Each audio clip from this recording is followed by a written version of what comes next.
What's going on, guys? So I'm just going to talk you guys through exactly what we did for the People Eater Halloween costume. It was nothing crazy, nothing special, but I thought I'd turn it into one video, so here we go. Let's do it. So the first thing we did the live casting and making of the nipples. So as you can see here, we're live casting Jackie. I'm actually using smooth on silk for this live cast. It has a built-in release, so you don't have to do a release with it. I just use one quart kit to do the whole live casting. Super simple, and you're gonna spread it around. It pretty much does all the work, and then I just put bandage over the top as the shell, a thick layer, so that this cast will last a while. So I built the plaster bandages up on it pretty darn thick so that we could reuse this mold for other things in the future. We did this so that we'd actually be able to get realistic nipples out of this. Alright, so painting the nipples. So she's going to be painting the nipples. I'm not going to go over a lot of painting the nipples. I actually created the nipples by brushing in just regular latex into the mold, into the live cast that we did, and then pouring a little bit of like flex foam behind it. And so it's just mainly all we needed was the nipples, so that's what I did there. Attaching the people counter. So the people counter is just the little, he has this little gadget pierced into his nipples, and it hooks in front of him, and it has these numbers on it, so we call it the people counter.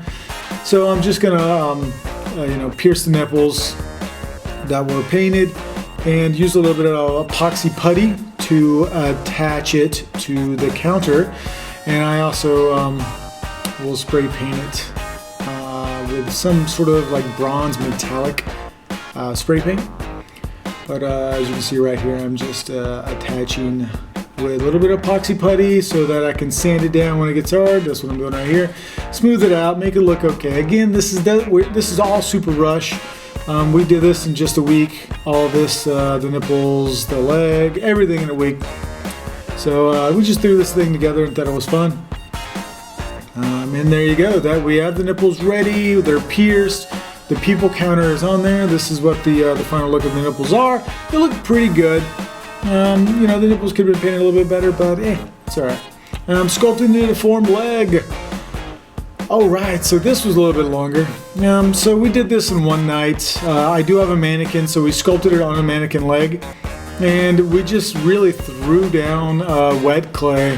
And we didn't really go off of what was in the movie. We sort of made it a little bit more lumpy and weird. I knew when she put it on it would compress and it would make it look even better. So that is what we did, and we're just mainly just sculpting random lumps on a leg. It's really not anything spectacular. And then, for doing this in one night, it was pretty insane. I'm going to show you actually quite a bit of this sculpting. All right. See, it's just a lumpy leg.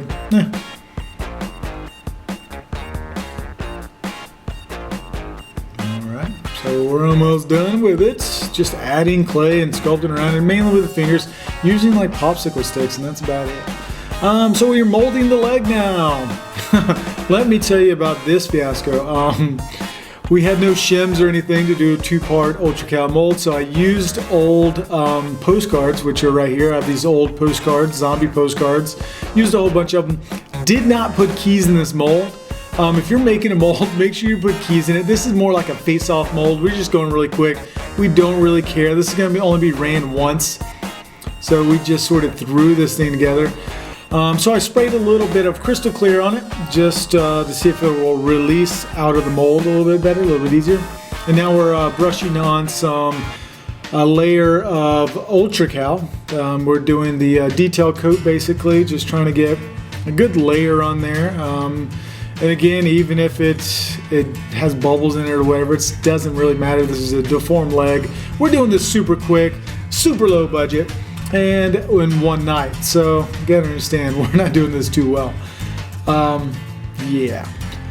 Alright, still just putting layers on there, making it nice and thick so that it doesn't break when I try to pull the foam out of it.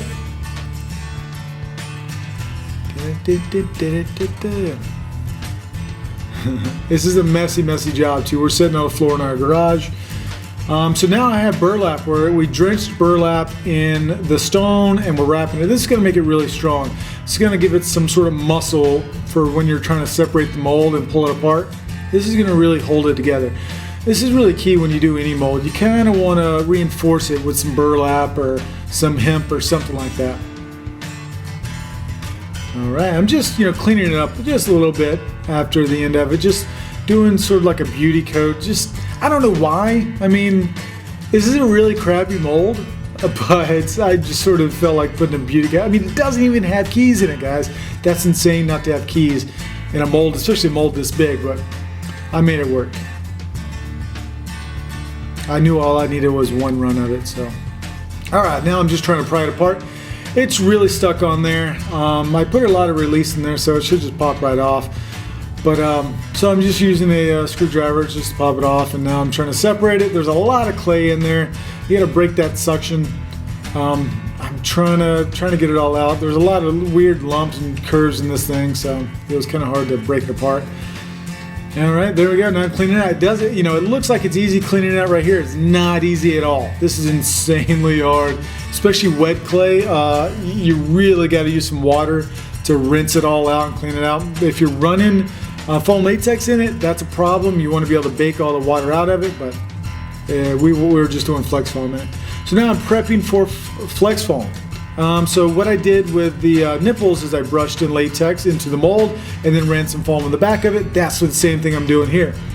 I'm just brushing in some like balloon latex. Really, it's any type of latex for this Halloween stuff would work.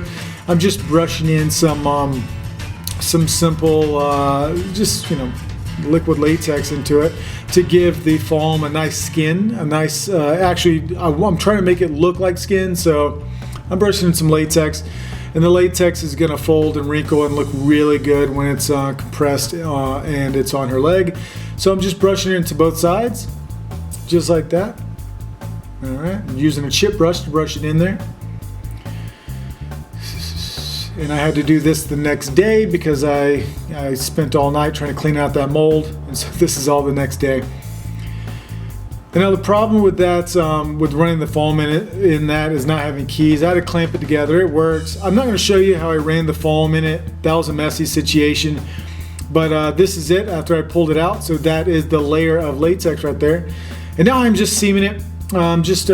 Seaming the edges, trying to pull off all the little extra bits and cut it with a seaming scissors, and then patch it up a little bit with some extra latex. That's what I'm doing right there with a little chip brush and a little bit of latex. Trying to patch up the seam just a little bit, not too much. I'll do the rest of it later. Still just patching it. All right. And I just basically poured the flex foam into the mold. I didn't even slush the mold. I just poured it in there, and it just rose. And there's some bubbles in it, but nah, this is for Halloween, nothing special. So now what I'm doing right here is I seamed it, and I'm trying to patch it up with a little bit of Bondo. I'm just going in with some Bondo. Bondo is Cabosil and Prosade mixed together to thicken the Prosade. And so I'm just using a little bit of Bondo right here. And it's actually working pretty well. And I'm texturing it out with a little sponge right now, just trying to not make it as smooth and make it blend in with the leg. Now I'm doing the other side. I'm seaming it up. Again, cutting off a little bit of the latex that I added to it. And trimming off all the rough spots. And I'm just going to go over it with a little bit more Bondo again. There I go. All right, it's looking good. And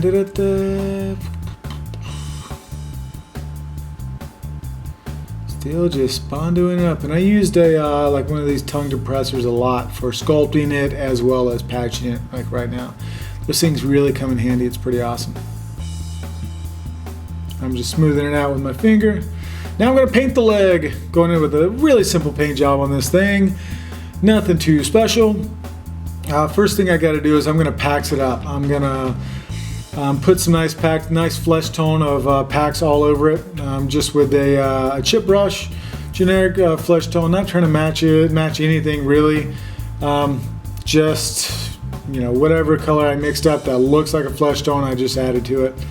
Just going over it. Yeah, you can do a thin layer. You can have the yellow show up under it, but this is it where it's dry. So now the PAX is dry. I'm just going to airbrush over it with a little bit of, I think I'm going to go in with some detail with maybe like a lividity, like a reddish purple color, just to sort of highlight some of the lumps that are on there. Just, like contour, I guess, some of these lumps that are on this foot.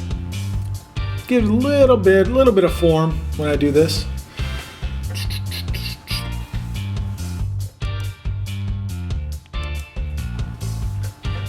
Yep, still just spraying on there. I think I'm spattering some lividity on here now, so I'm spattering with the brush, and then I'm going to spatter a flesh tone too. I'm trying to knock it down, make it a little bit more pale. It was a little bit too orange, a little bit too dark. Just trying to, make it pellet out just a little bit more. Now I'm adding some blue.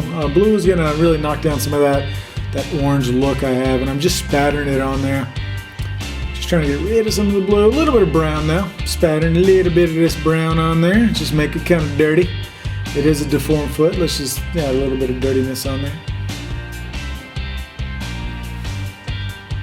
Alright, looking good.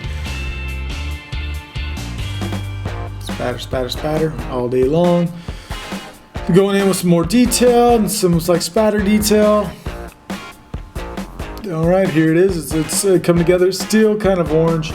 Doesn't really matter, but I'm just going to try to knock it down a little bit with some blue or something. You can see the seam a little bit, but no one's really going to see it when she's walking around, so it didn't really care. Alright, attaching and painting the toenails. This was a fun little thing. I wanted to add some toenails in there, and I wanted to make them really nasty. So I got some of those just fingernails, just regular like packs of fingernails you can pretty much get anywhere, acrylic fingernails. Trimmed them up to make them look like it. I cut a hole in it and applied some Bondo down there. Bondo is going to be really thick and make this acrylic nail stick really well. So I put some Bondo on there and I heated it up. And then once I placed the toenail in there, I heated it up with a heat gun and it sort of wrinkled the toenail, made it all nasty. Thought that was kind of pretty cool. Now I'm actually painting it with some PPI Necromania palette. Just alcohol activated colors. That's what I painted this whole thing with, just about. A little bit of lividity, a little bit of this yellow, make it super quick. I'm gonna add the other toenail in there. I'm using a smaller fingernail now. As you can see the fingernail packets up there. I just putting some fingernails down there and adding some, cutting a hole in it so I can place the toenail deep within it so it looks like it's growing out. And then adding some Bondo on there, drying it a little bit with the heat gun, and then placing the toenail in there. And I'm gonna paint it. Wrinkling it up a little bit, making it look like a nasty toenail. A little bit more Bondo up under it. And painting it yellow and adding a little bit of lividity around it.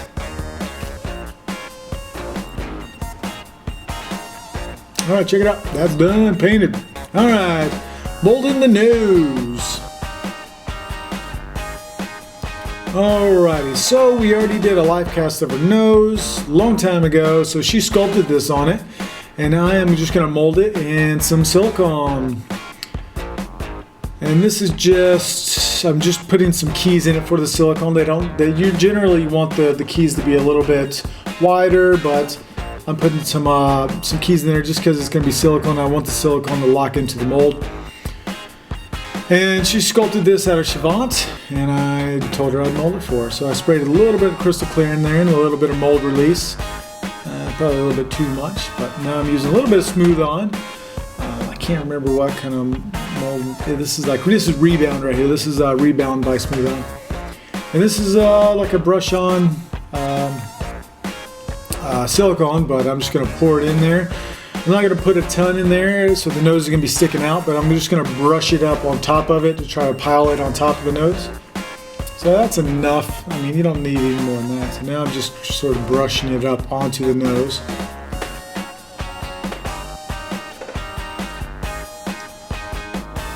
Brushing it up on there. And this stuff sets, you know, pretty quick. It's not it doesn't take hours and hours and hours. It usually, usually sets up pretty quick. So now I have all the silicone in there, and I'm just gonna do, I'm gonna back it, reinforce it with a little bit more stone.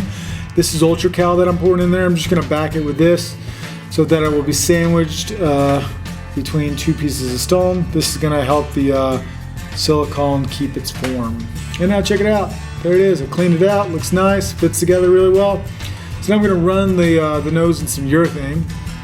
So this is some urethane that I picked up from Smooth On Again. I put them in these little containers, and I'm just gonna mix A and B together and pour it into the nose and squish it.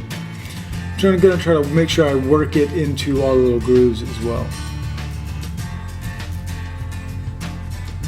Alright, so just mixing it up. It's just equal parts. It's 1-1. So I got them ready to go. Gonna mix them. Boom. All mixed up. Poured it in the mold. This is a little bit too much. It's gonna overflow, but no big deal.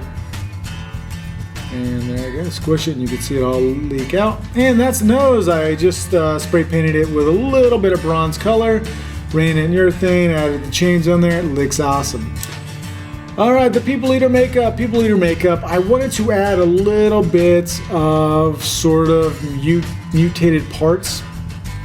So the day of Halloween, I got some pieces from RBFX, pre-painted them a little bit, and they're just these little tiny like cauliflower pieces that I put on before, and I was just going to put a little bit on her neck and like a little piece on her forehead. Really simple paint job.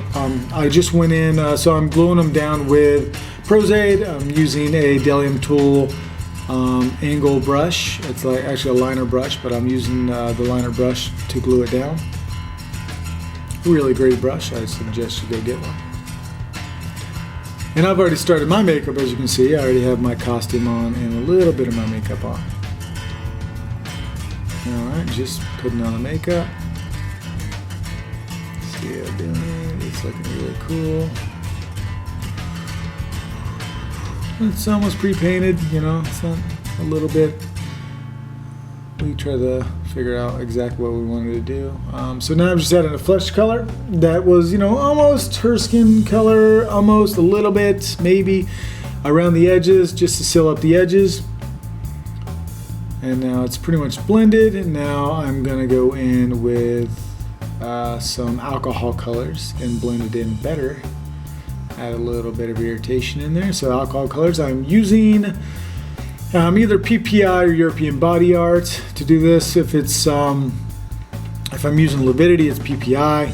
So it's probably using PPI right there, making it really nasty. Using a little bit of spatter to blend it into the skin to make it look more irritated. And spatter, I'm doing a chip brush. A lot of times I'll use an airbrush for that, but I'm just using, it's a small area, chip brush will work. So now I'm going in with a Necromania palette by PPI, and I'm sort of dry brushing over the top to give it more of a wart-like look, and that's done. I added some yellows, red, green in there, like dead flesh to make it give it that nasty look. And guess what, guys? This is the final look. I'm just happy it came together. Really both makeups were pretty darn good. Everybody liked them. For Halloween, it was excellent. I definitely enjoyed this, even though I was half blind, but hope you guys enjoyed this video. If you have any questions, just ask me below. And yeah, that's it, guys. Make sure you subscribe. I'll catch you guys later. Thanks.